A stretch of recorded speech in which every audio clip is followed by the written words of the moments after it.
बहुत दिनों पहले गंगापुर गांव में मुन्नी नाम की एक दूध वाली रहती थी। मुन्नी का दिन अंधेरे में ही शुरू हो जाता था। नींद से उठकर उसका पहला काम था गौशाला साफ करके लक्ष्मी को खाना खिलाना। मुन्नी लक्ष्मी को बहुत प्यार करती थी और लक्ष्मी भी उसकी प्यारी गाय थी। लक्ष्मी की देखभाल में ही मुन्नी का दिन बीतता था। मुन्नी विधवा थी। मुन्नी का पति शादी के कुछ सालों बाद ही मुन्नी को अकेला छोड़ गया। मुन्नी अपना भरण पोषण लक्ष्मी के दूध से घी बनाकर बेचती थी। मुन्नी के हाथों का घी पूरे गांव गंगापुर में प्रसिद्ध था। गंगापुर गांव में सभी निवासी मुन्नी से ही घी और दूध लेते। दिन रहते ही मुन्नी निकल पड़ती थी। घी ले लो, घी शुद्ध और ताजा घी ले लो, अच्छा घी ले लो। घी शुद्ध और ताजा घी ले लो, अच्छा घी ले लो, घी ले लो। मुन्नी मुझे 1 किलो घी चाहिए।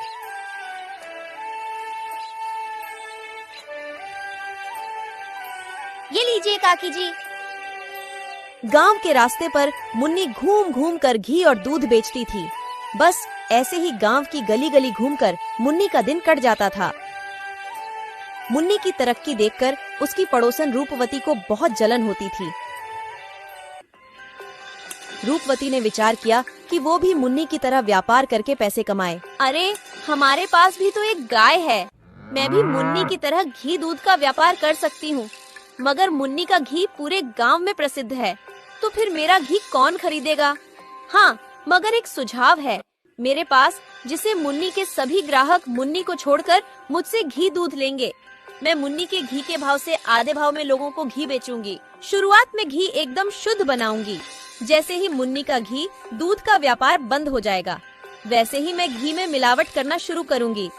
यहाँ सोचकर रूपवती ने घी का व्यापार शुरू किया।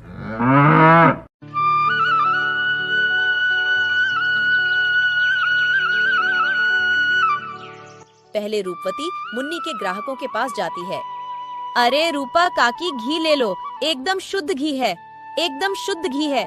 एक बार लोगी तो दोबारा याद करोगी। नहीं रूपवती, मैं तो मुन्नी से ही घी लेती हूँ। उसका घी एकदम शुद्ध और ताजा होता है।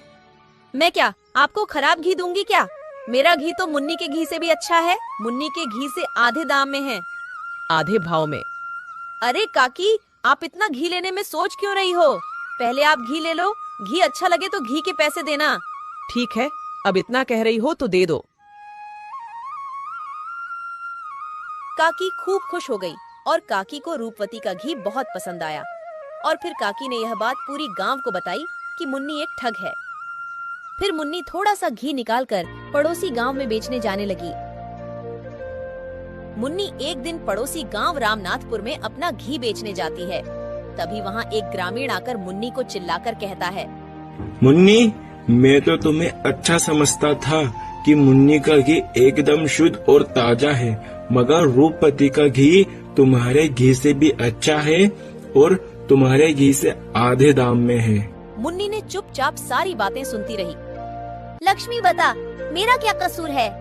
ये सब गांव वालों ने मुझे गलत समझा, क्यों समझा? बता, क्यों गलत समझा? लक्ष्मी। घर लौटकर मुन्नी दुखी हो रही थी।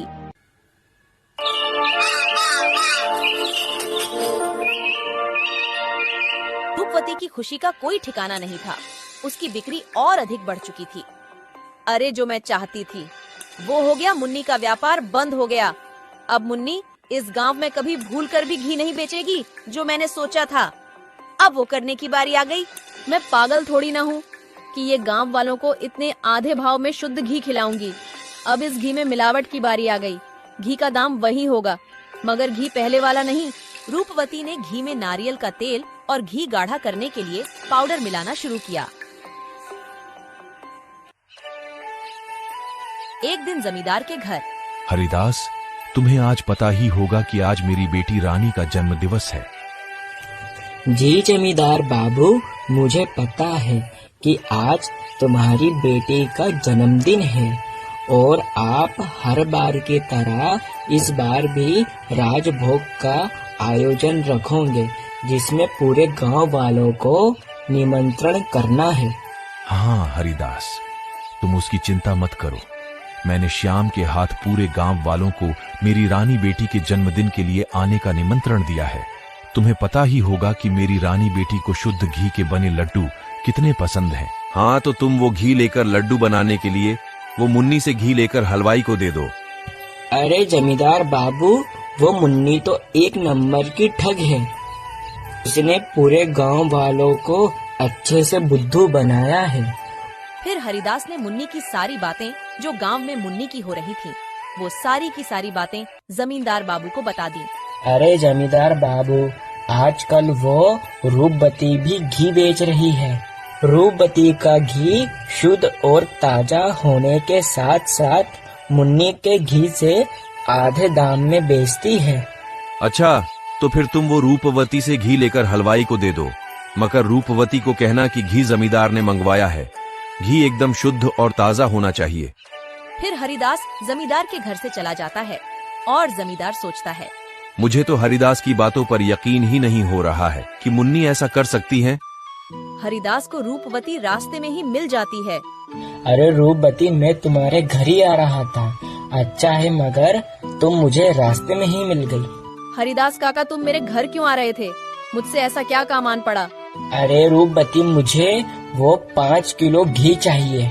क्या 5 किलो घी? वो आज जमींदार की बेटी का जन्मदिन है, तो उसी अवसर पे मिठाइयाँ बनवाने के लिए घी चाहिए था।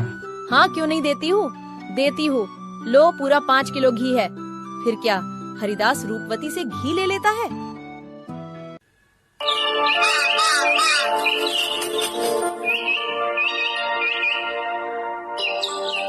फिर वो घी से बनी मिठाई खाने के बाद जमींदार और जमींदार का पूरा परिवार, यहाँ तक जमींदार की बेटी भी बीमार पड़ गई। फिर जमींदार ने हरिया को तुरंत ही अपने महल में बुलाया। हरिदास, तुम वो घी कहाँ से लेकर आए थे? वो घी के लड्डू जिसने खाया है वो सभी बीमार हो गए, यहाँ तक मेरी बेटी के पेट में दर्द है। मैं सच कह रहा हूँ जमींदार बाबू, वो घी मैं रूपवती के पास से ही लेकर आया था। मैं सच कह रहा हूँ जमींदार बाबू। पहले तुम कह रहे थे कि रूपवती का घी एकदम शुद्ध है, तो अब क्या हुआ उसका घी शुद्ध है? तो फिर ये सब क्या है? लोग वो मिठाइयाँ खाकर बीमार कैसे पड़ गए, बोलो। जमींदार बाबू, मैं कुछ नहीं जानता हूँ। अगर मेरी बेटी को कुछ हो जाता है तो मैं तुम्हें और तुम्हारी वो घी वाली को नहीं छोड़ूंगा। जमींदार का गुस्सा देखकर हरिदास वहाँ से निकलता है और हरिदास सीधे रूपवती के घर की ओर चल देता है।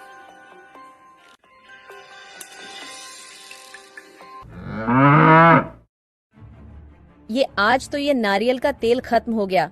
कल के घी में मैंने सारा नारियल का तेल मिला दिया, पर अच्छा है कल का सारा घी तो जमींदार ने खरीद लिया। आज नारियल का तेल बाजार से लाती हूँ, उसके बाद घी बेचूंगी। रूपवती की सारी बातें बाहर खिड़की से जागते हुए हरिदास सुन लेता है। छी छी छी, रूपवती तुम इतनी नीचे गिर जाओगी, ये तो मैंने कभी सोचा नहीं कि तुम खानों की चीजों में मिलावट करोगी। तुम्हारे घी खाकर गांव के सभी लोग, यहाँ तक जमींदार की बेटी भी बीमार पड़ गई। छी छी, चलो चलो अब चलो जमींदार के घर चलो। फिर जो हरिदास ने सुना वह सारी बातें हरिदास जमींदार को बताता है। फिर जमींदार कहता है, रूपवती, तुम औरत होकर जरा सी भी शर्म नहीं है। तुम्हें तरस नहीं आया अगर मेरी बेटी को कुछ हो जाता तो? और तुम बेचारी मुन्नी को भी पूरे गांव में बदनाम कर दिया। ऐसा कोई करता है क्या? ऐसा कोई है जो दूसरे के पेट पर लात मारकर सुखी रह पाया है? तुम औरत जात हो, वरना मैं तुम्हें पुलिस के हवाले कर देता। मुझे माफ कर दो जमींदार बाबू, मुझसे बहुत बड़ी भूल हो गई है। मैं बहुत लालची हो गई थी। मैंने उस बेचारी मुन्नी के पेट पर लात मारी। मुझे माफ कर दो। अब से मैं ये घी बेचना बंद कर दूंगी। मुझे माफ कर दो। हरिदास, पूरे गांव वालों को बता दो कि सही मिलावटी कौन है। फिर गांव वालों को समझ आ जाता है कि सही मिलावटी कौन है। फिर सब मुन्नी के घर जाते हैं, यहाँ तक रूपवती भी। मुन्नी, मुझे माफ कर दो, मेरे कारण तुम्हें बहुत परेशान होना पड़ा। कोई बात नहीं रूपवती बहन।